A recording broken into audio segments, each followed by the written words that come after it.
Hey, hello, welcome to the channel. Today we are going to learn about linear regression forward pass. Basically, in the last modules, we have learned about gradient descent, activation functions, softmax, cross entropy loss.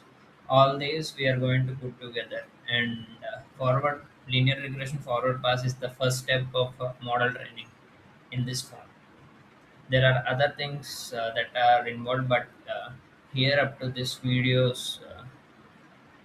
Potential and the point we are discussing, this is the first step. There are other assembly lines too, but basically this is the very first step that needs to be discussed. So before that, let's learn few simple things. Let's see what's regression is. And there is something called classification too.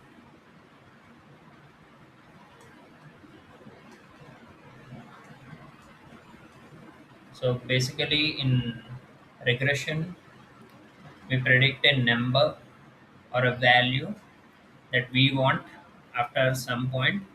Let's say I want to predict the temperature after 2 3 months. That will come under regression. And classification, I just divide things, whether this one is a dog or not, this is a cat or not. These things we handle using classification. Here we are discussing about regression, and regression is the step we need to predict the tokens and outputs. So basically, in this path, we just do one thing. So let's revisit something really simple. Speed equal to distance by time.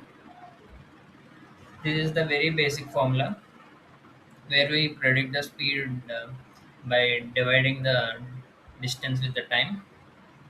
So in the same way, we need to predict the loss or the validity of the model, whether the model is right or not. So basically, what we have to do is we have a predicted value and there is a true value. We need to find that distance between them. So that's the basic use case here. And here the formula will be like x into weight 1, x1 into weight 1 less, and so on. So basically, what's the formula is this one. Where is this? Yeah, y equal to x into w. So basically, that's called dot product, and this x is the feature matrix, and w is the weight vector. That means what we are just doing is we'll just multiplying two matrices. That will be like the basic formula is just the rows into columns. That's the basic matrix multiplication, and these are the things we have, x1 w1. And to make this efficient, we convert these values into softmax, do predictions, or after that we apply cross entropy to this to make this even stricter. And after all this, we apply these loss values we get from calculating the matrix multiplication to a gradient. And hope you guys remember the gradient formula where we predict the newer value from the older value with the help of alpha learning rate with the inverse of the f of x, or what we call it, derivative, not inverse. We find the derivative of that, and we just optimize the gradient from each step so that the model can run. So this is pretty much basic. After we get the loss and all that, we'll apply this in a loop, and that will be something called back propagation. And in the next module we are going to learn about the backward pass in linear regression. For now, let's stick to the old one. So basically we just minimize this formula to something simple, like distance equal to speed into time. Yeah, but I don't know the mathematical validity of this. But once we got the values, we also do something called MSE, mean squared error. So basically, the first step will be the simple one, the value we need minus the value we got, old value minus new value, or something like that. And what we'll do is we apply square to it. So that we'll have two advantages. We can just leave this as this, but we are applying a square on top for some reasons. The two reasons are this: I don't want the error value to be negative. I want it always positive, so that I don't have any issues while training a model, so that it won't have a negative error. So whenever something is squared, we always get positives. That's the first case.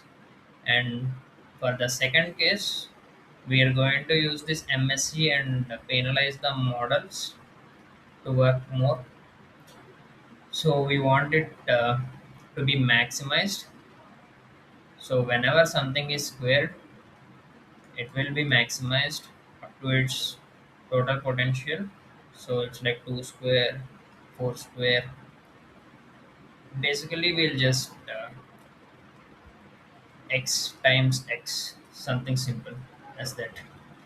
So for these two steps, we calculate MSU.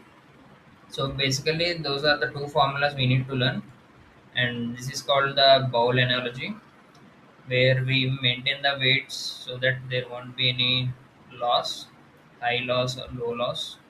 We'll just uh, follow the middle ground so that everything will be good and the weights will be better. Basically, the weights are just numbers in a matrix, and we'll just adjust it until we get a satisfactory result. So let's write some simple code here. Here we have two params x. This is the feature matrix, and these are the weights. So what we have to do is we have to just matrix multiply these. Matrix multiply is basically rows into columns. That will be x comma weights, and after this I'll just return the rounded result. But this round is not going to work. I'll tell you the reason later. And getter is quite simple. We'll just do the mean, and after that we'll do the square of this inside here, and we'll just take out the ground truth out of the equation. Ground truth minus model prediction, and let's return the rounded result, and let's run this. See, here we got the case 2 right, because it's just these two and applied mean and does that. But we can't apply round to a value that looks like this. And in mean it's just a number, but it's an array here. So this is the adjusted weight after the end prediction. So I have to use NP here so that it can work. Let's submit this, and it is working. So this is the very basic step of it. Please remember what it is. We'll get to the real details in the backward pass so that we can have a clear view of how the looping is done to train this model. So basically, these are the mathematical foundations we have to understand really quick. And backward pass is pretty straightforward. Please bear with me, and thanks for watching. Have a nice day. And please like, share, and subscribe if you like the content.